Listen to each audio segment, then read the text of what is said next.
Un saluto a tutti gli appassionati di calcio.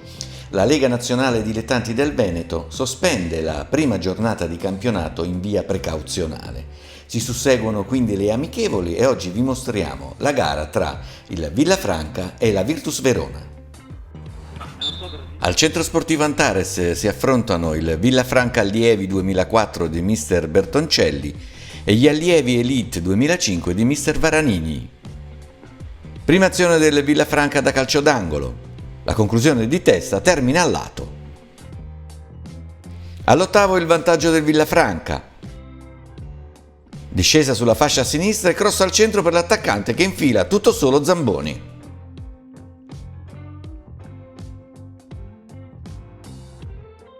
La Virtus reagisce subito con Brunelli che si presenta tutto solo davanti al portiere. La conclusione viene ribattuta con i piedi dal portiere.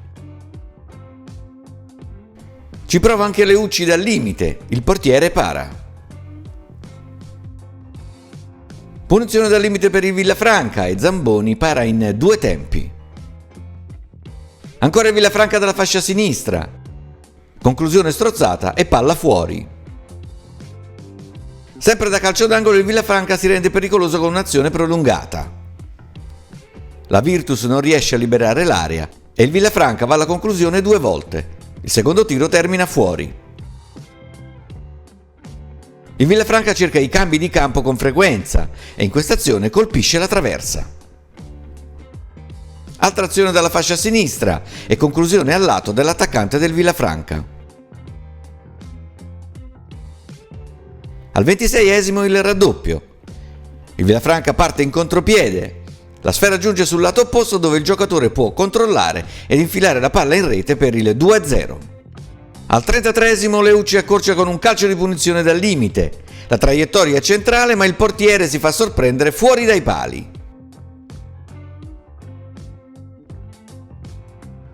Al 38° il Villafranca è di nuovo in gol. L'azione sulla fascia sinistra è viziata da un fuorigioco non segnalato dall'arbitro. Dal fermo immagine si intuisce la posizione irregolare, ma è più evidente dalla sequenza del rallenti. Situazioni al limite che possono capitare soprattutto in assenza di terna arbitrale.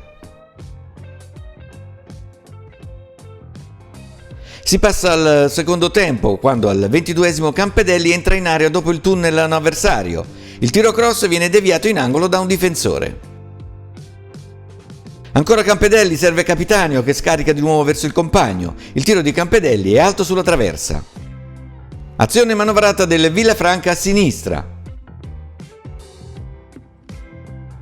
La conclusione viene intercettata da Olivieri, poi la difesa libera.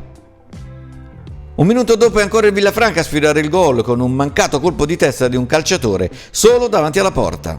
In chiusura Pasquariello pesca con un filtrante in area Capitanio. La sua conclusione viene deviata in angolo da un difensore. La gara si avvia al termine stancamente con una conclusione al lato della squadra di casa. Risultato finale: Villafranca 3, Virtus 1. Mayday, mayday, open shoot, mayday.